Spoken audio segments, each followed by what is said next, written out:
예배드리시는 저와 여러분의 삶의 모든 목적이 예수님의 자랑되는 인생 되기를 주님의 이름으로 축복합니다. 아멘. 오늘 사랑하는 성도님들, 이 예배에 왜 오셨나요? 여러분이 지금 이곳에서 예배 드리는 이유, 목적이 뭔가요?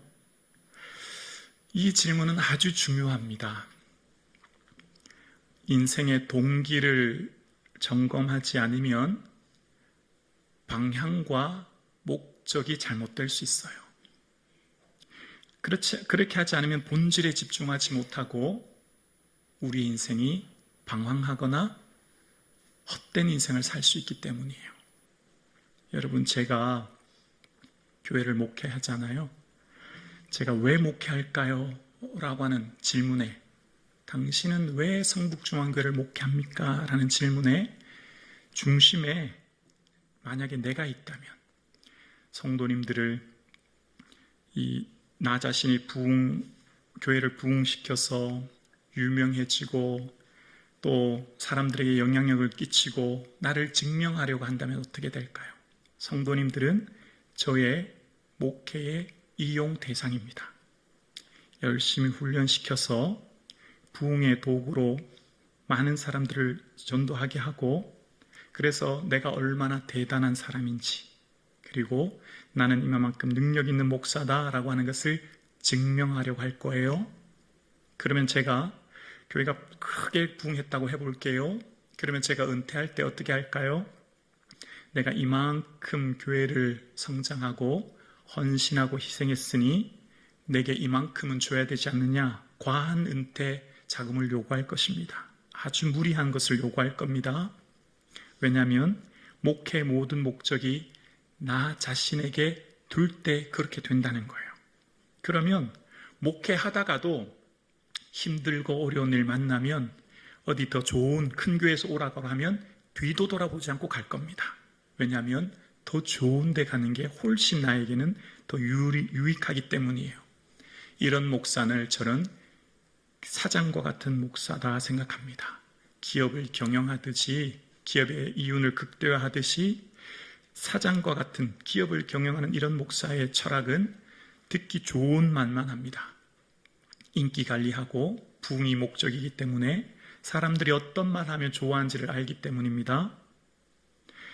그런데 반면에 제가 목회하는 목회의 목적, 왜 목회를 당신 합니까? 라는 중심에 예수 그리스도를 두고 예수 그리스도의 기쁨을 위해 한 분 한 분의 성도님을 가족처럼 사랑하고, 아멘.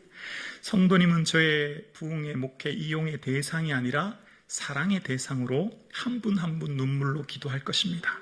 그리고 성도님들이 참된 예수님의 제자로 예수님을 닮아갈 수 있도록 훈련시킬 거예요.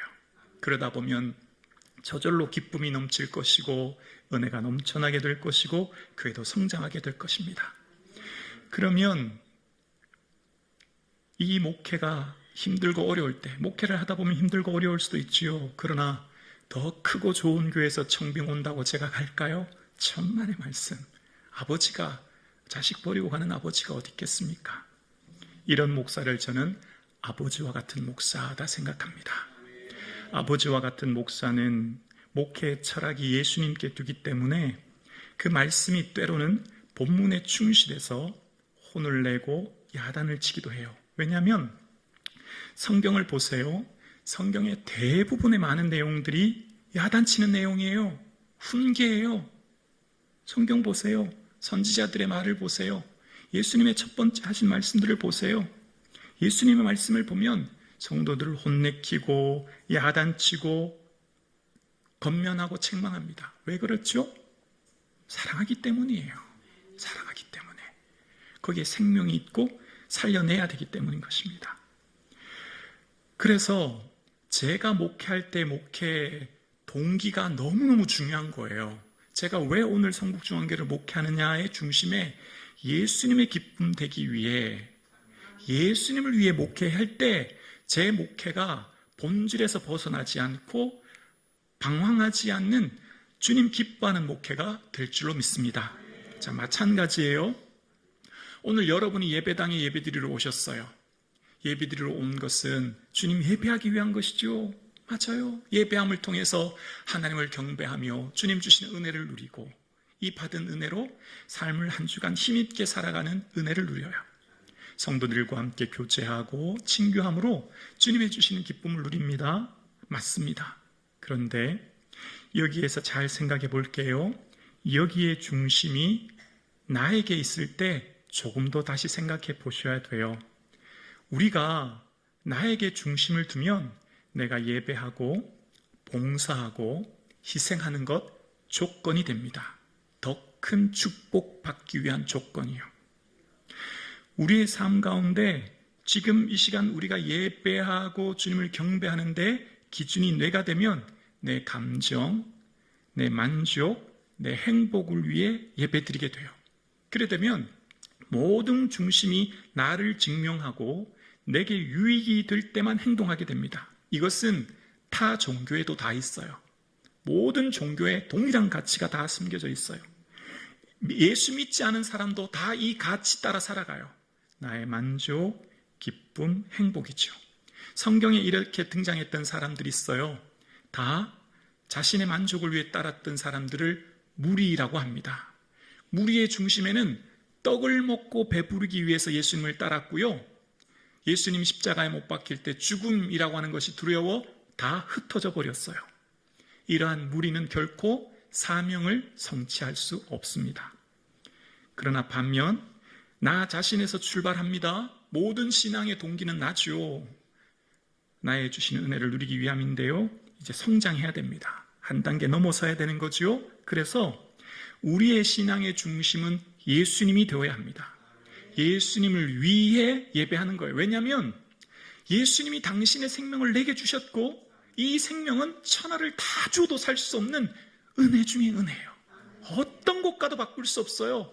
그래서 이 은혜의 감사의 응답으로 우리가 예배하는 거예요.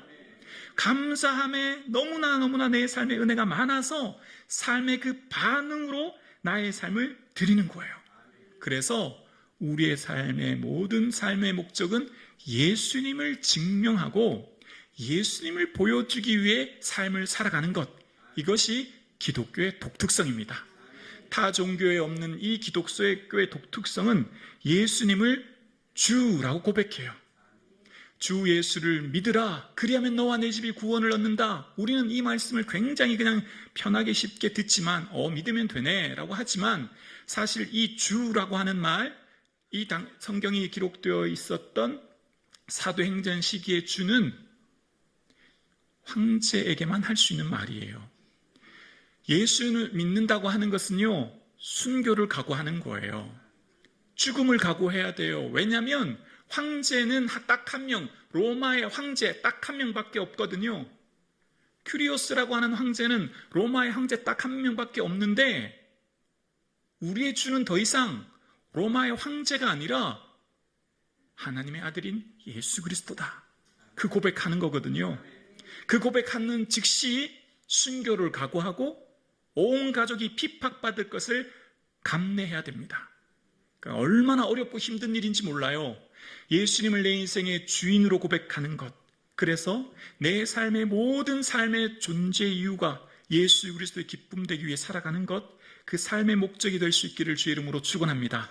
자, 그러면 이런 마음의 질문이 들 수 있어요. 모든 인문학에서는 너 자신을 살라라고 이야기합니다. 거기에 참된 행복, 기쁨이 있다고요. 타인을 흉내낼 것 없다. 너는 너 자신에게 주어진 너 자신의 삶을 살면 돼. 내가 내 인생의 주인이야 라고 인문학에서는 가르칩니다. 근데 기독교에서는 내 인생의 주인은 예수 그리스도다 라고 하면 우리 마음에 이런 마음이 들어요. 불행하겠다. 내 마음대로 할 수 있는 것이 아무것도 없고 다 주님 기쁨 위해서 살아간다면 얼마나 얽매이고 또 부자연스럽고 갇혀 사는 것 아닌가? 이런 질문이 들지 않습니까? 뭐든 내 뜻대로 내 마음대로 해야 편한데 예수님 뜻대로 한다면 과연 내 마음속에 참된 자유가 있을 수 있을까라고 하는 반문이에요. 자, 거기에 대한 반문에 대한 해답을 오늘 본문을 통해서 함께 나눠보려고 합니다. 해답은 먼저 내 인생의 주인이 예수님이십니다 라고 고백하는 인생은 예수님께서, 즉 하나님께서 이 온 우주 만물을 통치하고 다스리신 것을 보게 될 것입니다. 그리고 그 하나님이 내 인생을 어떻게 이끌어 가시며 경영하고 계시며 함께하고 계신 것을 목도하게 될 줄로 믿습니다. 그런 인생살이 가운데는 고난과 어려움이 닥쳐도 그 사건을 해석할 때 우연으로 해석하지 않고 하나님이 이루시는 그 거대한 경륜에 있음을 바라보면서 하나님이 과연 뭘 하실까를 기대하기 때문에 인내하게 될 줄로 믿습니다. 그래서 예수 그리스도를 주로 고백하는 사람은, 그 성도의 특징은 형통할 때 감사하게 되고 불통할 때 인내하게 되는 거예요. 모든 삶의 자리를 하나님이 하시는 것을 보기 때문입니다. 더 크신 하나님의 계획을 바라보며 오늘의 삶을 살아가는 거예요. 그렇게 살아갔던 믿음의 선배가 다윗이었고, 다윗의 인생의 말년에 그가 노년이 되어서 하나님께 고백했던 것이, 하나님, 주님은 천지에 있는 모든 것이 다 주님의 것입니다. 주님은 만물의 주제가 되십니다. 주제라고 하는 것은 통치하다는 것이거든요. 하나님은 온 우주 만물을 주제하사 주의 손에 권세와 능력이 있음을 믿습니다. 모든 사람을 크게 하심과 강하게 하심이 주의 손에 있습니다. 아멘. 아멘. 이것이 다윗의 삶의 인생관, 삶의 목적, 삶의 존재 근거요, 신앙의 고백이었어요. 역대상 29장의 다윗의 이 노년의 고백이 결국 다윗의 인생을 이끌어 하나님께 쓰임받는 하나님의 사람으로 쓰임받았던 것입니다.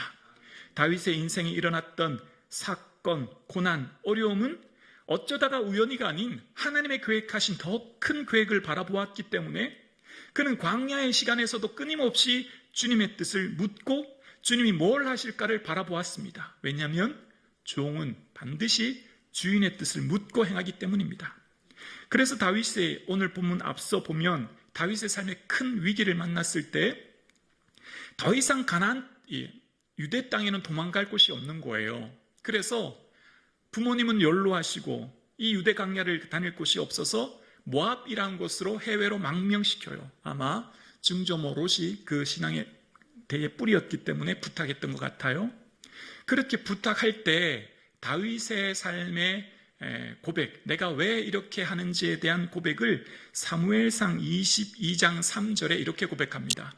하나님이 거기서 모압 미스베로 가서 모압 왕에게 이르되 하나님이 나를 위하여 어떻게 하실지를 내가 알기까지 나의 부모가 나와서 당신들과 함께 있게 하기를 청하나이다 하고, 삶의 주인은 하나님이시니 하나님이 나를 향해 어떻게 행하실지를 알 때까지 그 뜻을 묻고 그 하나님의 크신 계획하심이 있음을 믿기에 지금 내가 비록 연세 드신 우리 연로하신 부모님 이 모압 땅으로 망명 보내지만 그러나 하나님의 뜻을 깨달을 때까지 인내함으로 지낸다 고백합니다. 그래서 하나님이 나를 위해 어떻게 하실 때까지, 이것이 다윗의 매사의 고백이었어요.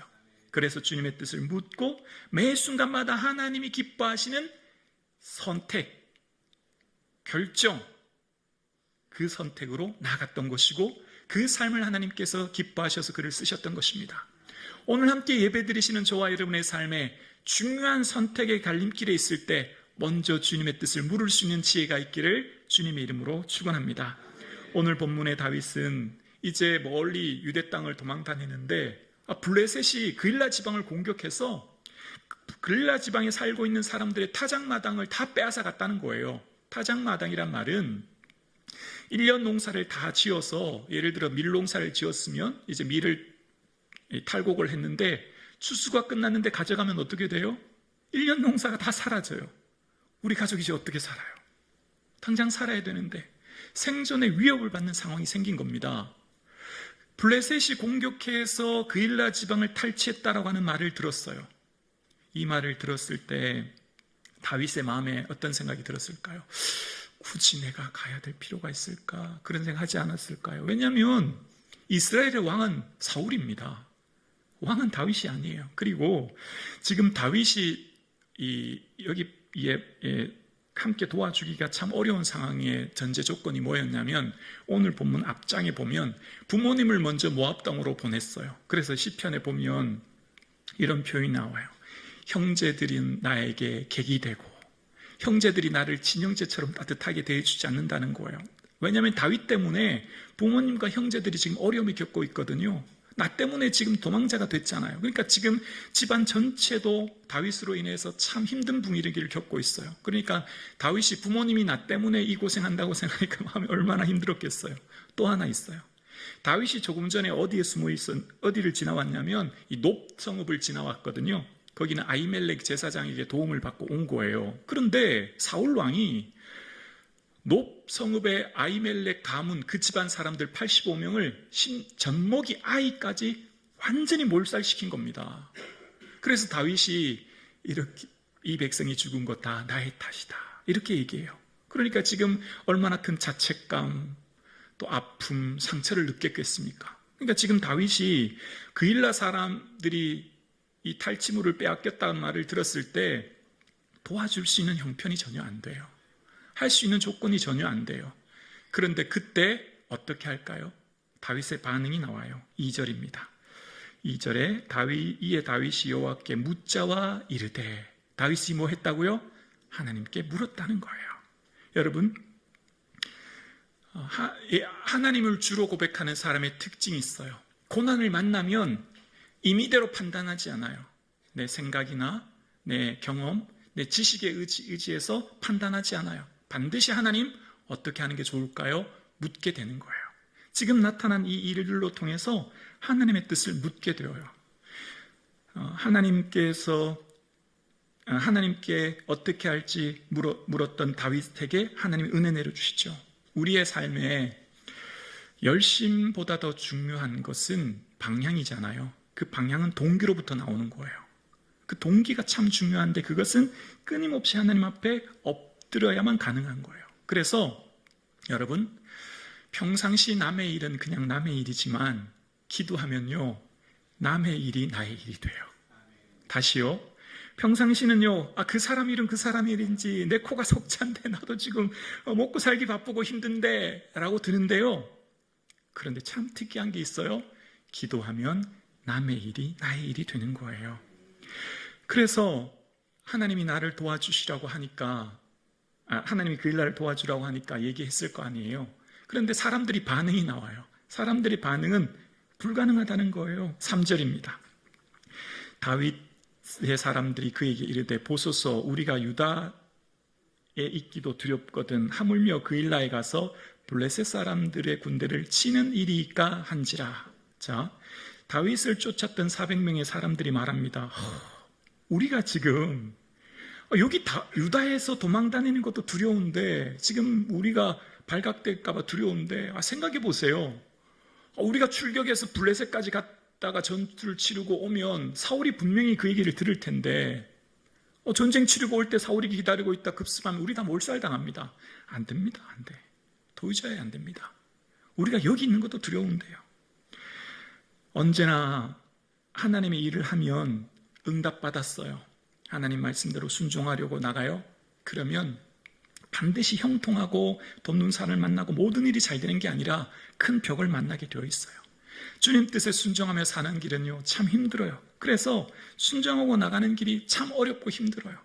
지금 사람들이 다 안 된다는 거예요. 왜냐하면 당장에 손해볼까 두렵다 생각하기 때문이요. 그래서 어떻게 했죠?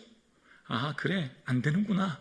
사람들도 다 반대하고 나도 사실 지금 내 마음이 힘드니까 그냥 이것이 하나님의 뜻인가 보다 포기할 것 같지만 다시 한 번 더 하나님의 뜻을 묻습니다. 하나님의 말씀하신 것과 현실의 벽이 충돌될 때 다윗의 반응의 두 번째는 다시 한 번 주의 뜻을 묻는 것이었습니다. 4절이죠. 다윗이 여호와께 묻자온데 여호와께서 대답하여 이르시되, 일어나 그일라로 내려가라. 내가 블레셋 사람들을 내 손에 넘기리라 하신지라. 하나님은 다시금 말씀하세요. 또 가라는 거예요. 여러분, 지금 이 말씀을 순종하기가 얼마나 어렵냐면, 다윗을 쫓아오는 400명은요 정규 군대가 아니에요. 이전에 보면 아둘람 굴에 있을 때 환난 당한 사람, 빚진 사람, 마음이 원통한 사람이에요. 군인이 아니죠. 다 상처받고 마음 아파 힘든 사람들이에요. 그리고 지금 이 다윗의 군대에는 제대로 된 무기가 없어요. 왜냐하면 이 압달락 사무엘상 13장 중반부에 보면 사울 왕과 요나단에게만 철무기가 달려져 있었다, 그렇게 얘기합니다. 그러니까 이스라엘에 철공이 없었기 때문에 온 백성에게는 칼과 창이 없었다, 그런 내용이 나와요. 그럼 다시 무슨 말이죠? 무기도 제대로 없고 정규 군사도 아니에요. 그럼 지금 나가는 것이요, 굉장히 어려운 얘기예요. 근데 하나님은 또 가래요. 하나님은 또 가라고 말씀하세요. 여기 우리 신앙에 늘 딜레마가 있는 거예요. 분명히 하나님의 뜻을 묻고 하나님께 나아가면 하나님께서는요, 모든 일들이 형통하고 잘된 모든 조건을 만들어 놓고 하시면 얼마나 좋아요. 그런데 내가 볼 땐 도저히 불가능해요. 내가 볼 땐 안 될 것 같아요. 내가 볼 땐 할 수 없는데 주님은 하라고 하시는 거예요. 이제부터 믿음이 작동되는 것이죠. 여러분, 하나님께서 우리에게 일을 맡기실 때, 사명을 맡기실 때 늘 우리는 이 두 개가 부딪힙니다. 믿음과 현실의 벽이요. 이 두 개가 부딪힐 때 언제나 믿음을 붙들 수 있는 용기가 있을 수 있기를 주의 이름으로 축원합니다. 하고 싶은 사람은 방법이 보이고요, 하기 싫은 사람에게는 변명이 보이죠. 주의 뜻을 이루고자 하는 사람들은 그 일을 이루기 위해서 결단하며 나가는 것입니다. 사명은 언제 하는 거예요? 사명은 지금 하는 거예요. 지금 순종하는 거예요. 나중은 없어요, 여러분. 언제나 지금이에요. 나중, 우리가 형편이 나아지면 우리가 늘 신앙생활하면 이렇죠. 하나님, 제가 형편이 좀 나아지고 조건이 좀 갖추어지면 그때 열심히 마음껏 주의를 할게요. 지금 제 형편 아시잖아요. 아이도 좀 키워놓고 대출금도 좀 갚고 뭐 이런 여러 가지 조건이 있잖아요. 그런데 100% 완벽한 조건에서 하나님 우리에게 일을 맡기시지 않아요. 지금 다윗 보세요.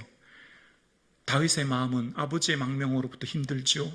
많은 사람들은 다 지금 반대하죠. 반대하는 사람들뿐만 아니라 무기도 없죠. 순종할 수 있는 조건이 아무것도 없어요. 하나님은 우리에게 100% 완벽하게 갖춰놓고 일을 맡기시는 분이 아니에요. 그럼에도 불구하고 순종하는 거지요. 그럼에도 불구하고 나아가는 거지요. 그럼에도 불구하고 한 걸음 순종의 걸음을 내딛는 거예요. 거기에 하나님의 역사를 우리는 경험하게 될 줄로 믿습니다. 여기에서 하나님의 살아계심을 경험하며 목격하느냐, 아니면 그냥 머리로서 지식으로서 하나님 멈춰지느냐를 경험하게 돼요. 내가 순종의 발을 내딛느냐, 내 형편과 조건이 되지 않지만 주님 말씀하시니까 내 기분, 내 감정, 내 조건, 환경을 넘어 하나님이 주인이시니 그 주인의 뜻대로 순종하자라고 결단할 때 하나님의 살아계심을 반드시 우리는 목도하게 될 줄로 믿습니다. 다윗의 하나님만이 아니에요. 하나님 지금 여기에 계세요. 내 아버지가 하나님이세요. 지금 우리의 삶을 친히 보살피고 있는 분이 하나님이세요. 그 하나님 죽은 하나님이 아니에요. 그 하나님 붙들 수 있기를 주 이름으로 축원합니다. 여러분의 삶에 무엇이 여러분을 갇히고 어렵게 하고 고난 가운데 힘들게 합니까? 하나님 바라볼 수 있기를 주 이름으로 축원합니다. 그랬더니 순종을 넘어 복종으로 나갔던 다윗의 일행에게 5절에 말합니다. 5절이요. 다윗과 그의 사람들이 그일라로 가서 블레셋 사람들과 싸워 그들을 크게 쳐서 죽이고 그들의 가축을 끌어오니라. 다윗이 이와 같이 그일라 주민을 구원하니라. 아멘. 갔대요. 그일라 사람에게 갔대요. 블레셋 사람들과 전투가 벌어졌대요. 그런데 이겨도 크게 이겼대요. 사상자가 한 명도 없었대요.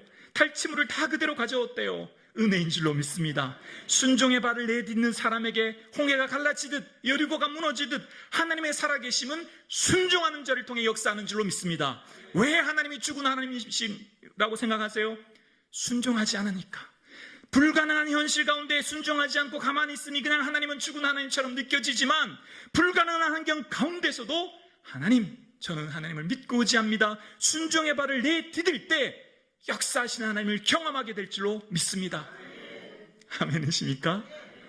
지금 이곳에 계신 하나님은 순종을 넘어 주의 뜻에 복종하는 자를 통해 하나님이 역사하시는 거예요. 그들을 쓰시고 오늘도 그를 통해 하나님 역사의 물줄이 흘러가는 것입니다.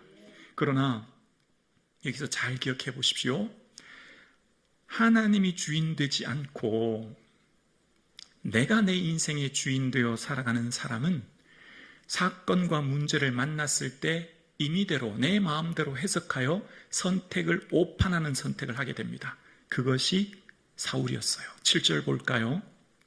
7절 다윗이 그일라에 온 것을 어떤 사람이 사울에게 알림해 사울이 이르되 하나님이 그를 내 손에 넘기셨도다. 그가 문과 문 빗장이 있는 성읍에 들어갔으니 갇혔도다. 8절이요.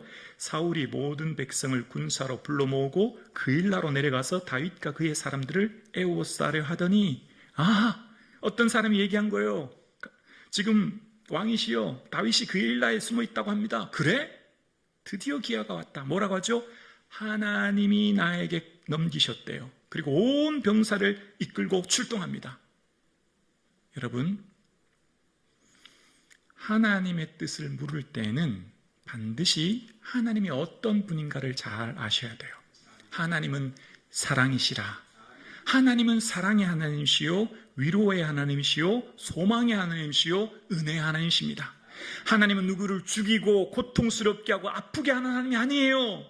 그런데 사울은 지금 다윗을 죽이려고 가면서 하나님이 날 도왔대요. 하나님 그런 하나님 아니에요. 하나님은 누구를 죽이고 고통스럽게 하고 그것을 돕는 하나님이 아니라고요. 왜 이런 결정을 하게 됐죠? 인생의 주인이 나니까. 내 좋은 대로, 내 기분대로, 내 감정대로. 사울이 안 그래도 지금 마음이 불쾌한데 이참에 잘 됐다. 뭐라고 해요? 하나님이 그를 내 손에 맡겼대요. 아닙니다. 하나님의 마음을 헤아리지 못하면, 인생의 주인을 하나님께 고백하지 못하면 이런 오판을 하게 되는 거예요. 여러분, 하나님의 뜻대로 순종하면 그 결정은 그 자신뿐만 아니라 온 공동체의 기쁨이 됩니다. 반드시 하나님께서 결정하시는 결정은 그 자신뿐만 아니라 그가 속한 공동체의 기쁨이 되는 결정을 하시는 거예요. 하나님은 어떤 결정을 하게 하실 때 나는 좋은데 상처는 고통스럽게 하고 나는 즐거운데 상대편은 아프게 하는 그런 결정하시는 분이 아니에요. 그래서 하나님의 뜻을 묻고 찾는 자는 언제나 하나님의 계획을 바라보고 순종을 넘어 복종을 할 수 있는 자에게 주의 뜻을 알려주시는 거죠. 그래서 하나님께 기도했던 다윗을 통해 하나님은 역사하셨지만 사울은 매사에 내 좋은 대로의 삶을 살아가며 선택했기에 하나님의 뜻을 오판하고 병사를 이끌고 가는, 그래서 인생을 낭비하니라 전 인생을 살아갑니다. 사울의 인생은요, 낭비한 인생밖에 없어요. 그러나 다윗은 묻지요. 또다시 9절에서 11절까지 두 가지를 묻는데, 하나님, 제가 그일라에 있는데 그일라의 사람들을 올까요? 물어요. 그랬더니 온대요.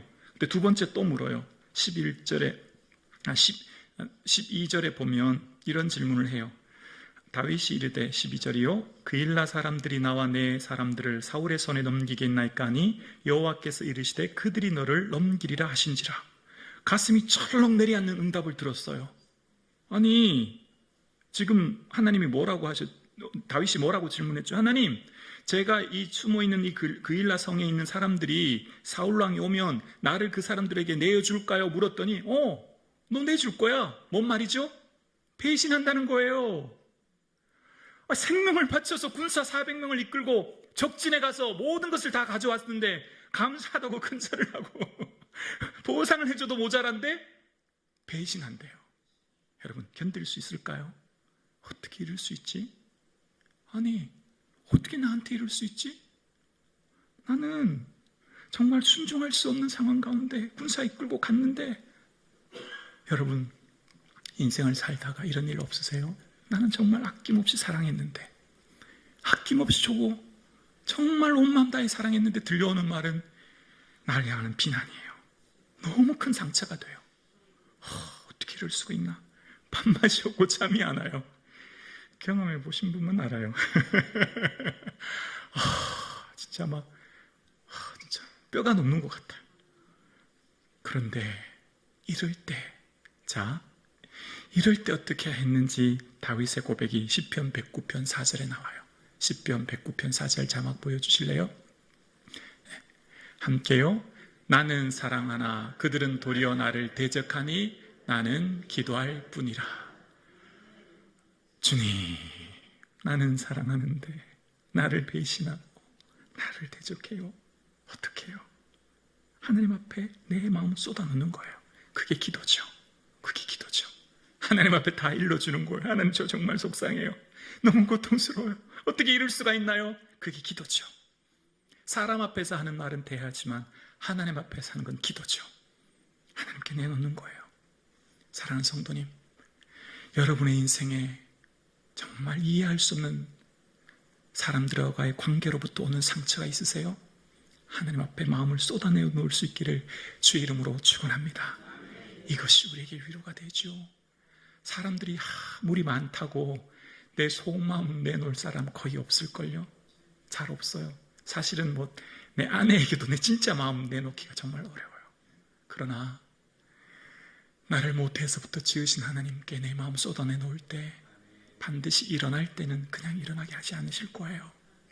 엎드릴 때는 너무 어이가 없어서 기도도 나오지 않고 말문이 막혀서 아무 말 나오지 않지만 반드시 울음이 터쳐나오게 하시고 반드시 속에 있는 아픔을 터쳐내놓게 하시사 주님이 딱 한마디 위로의 말씀해 주실 거예요. 그 말씀 붙들면 하나님이 주시는 평안함으로 어떤 고난도 이기게 될 줄로 믿습니다. 하나님이요, 주는 나의 하나님이시라. 내가 주를 간절히 찾되 물이 없어 마르고 황폐한 땅에서 내 영혼이 주를 갈망하며 내 육체가 주를 앙모하나이다. 물이 없어 마르고 황폐한 땅, 생존하기가 불가능한 이 땅에서 다윗이 할 수 있는 것 딱 한 가지였어요.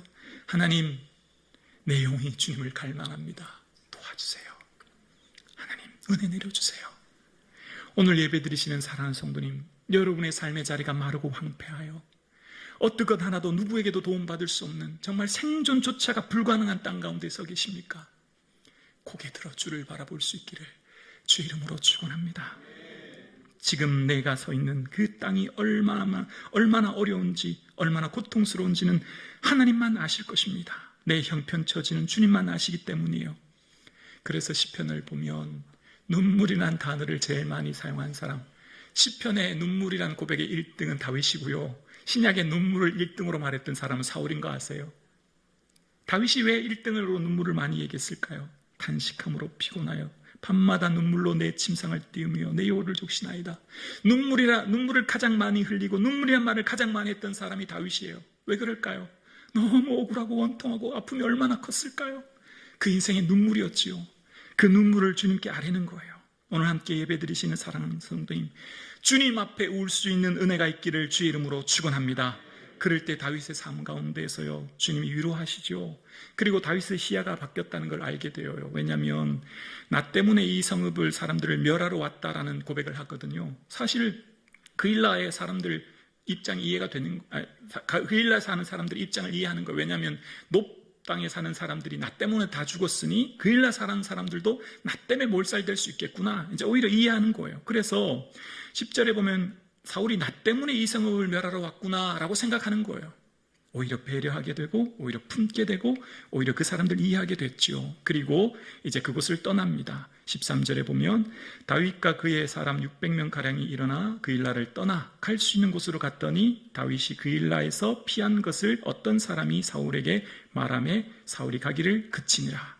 600명가량이 일어났대요. 조금 전에는 400명이었는데 200명이 늘어났어요. 아마 그일라에 살던 성읍의 사람들이 함께 했던 것 같아요. 아, 다윗은 사실 얼마나 배신감이 컸을까, 상처가 컸을까. 근데 우리에게 복수하지 않네? 우리를 그냥 두고 가네? 아마 다윗의 그런 태도에 함께했던 사람들이 있던 것 같아요. 그곳을 떠나는데 그 뒤로부터 사울이 떠나기를 그쳤대요. 그리고 이제 결론이면서 아주 중요한 얘기가 마지막에 나오는데요. 하나님을 주로 고백하는 인생, 내 인생의 모든 결정에 하나님의 뜻을 묻고 살아가는 인생은 하나님이 친히 인도하시고 보호하시고 함께 해주신 줄로 믿습니다. 14절 우리 함께 고백하실까요? 함께요. 다윗이 광야의 요새에도 있었고 또 십광야 산골에도 머물렀으므로 사울이 매일 찾되 하나님이 그를 그의 손에 넘기지 아니하시니라. 하나님이 다 하시는 줄로 믿습니다. 하나님이 보호하시고 지키시고 하나님이 전쟁에서 승리하게 하시고 하나님이 다윗을 왕으로 되게 하시고 하나님 모든 것을 이루시는 줄로 믿습니다. 걱정하지 마세요. 걱정하지 마세요. 여러분의 가정과 자녀들, 여러분의 삶, 하나님이 친히 아버지 되어 주셨으니 주님이 다 이끌어가고 계시고 보호하고 계시고 예비하고 계신 줄로 믿습니다. 다윗이 하나님이 하시고 계신 것을 어떻게 알았을까요? 조금 전에 사무엘상 22장 3절에 모압 왕에게 아버지 어머니를 모셔드리면서 뭐라고 했죠? 하나님이 나를 위하여 어떻게 하실지 알기까지. 그 응답이 오늘 본문에 나오잖아요. 묻는 자에게 보여주시는 거예요. 찾는 자에게 확인시켜 주는 거예요. 묻지 않고 찾지 않으니 보여주지 않지요. 간절히 찾고 물으면 응답해 주시는 하나님이신 줄로 믿습니다. 하나님이 나에게 어떻게 하실지 알기까지 기도했던 다윗에게 오늘 똑똑히 어떻게 하나님이 일하셨는지를 보여주시는 거예요. 사울이 매일 찾지만 아니요, 찾는다고 찾을 수 있는 게 아닙니다. 왜냐하면 하나님이 보호하시니까. 사람들이 아니요, 여호와께 피함이 사람의 신뢰함보다 나은 줄로 믿습니다. 하나님을 의지하는 인생에게 주시는 은혜가 저와 여러분의 삶 가운데 있는 줄로 믿습니다. 그래서 다윗의 삶 가운데 했던 고백이 시편 31편 13절인데요 다윗의 고백입니다. 내가 무리의 비방을 들었으므로 사방의 두려움으로 감싸였나이다. 그들이 나를 치려고 함께 의논할 때 내 생명을 빼앗기로 꾀하였나이다. 여호와여, 그리하여도 나는 주께 의지하고 말하기를 주는 내 하나님이시라 하였나이다.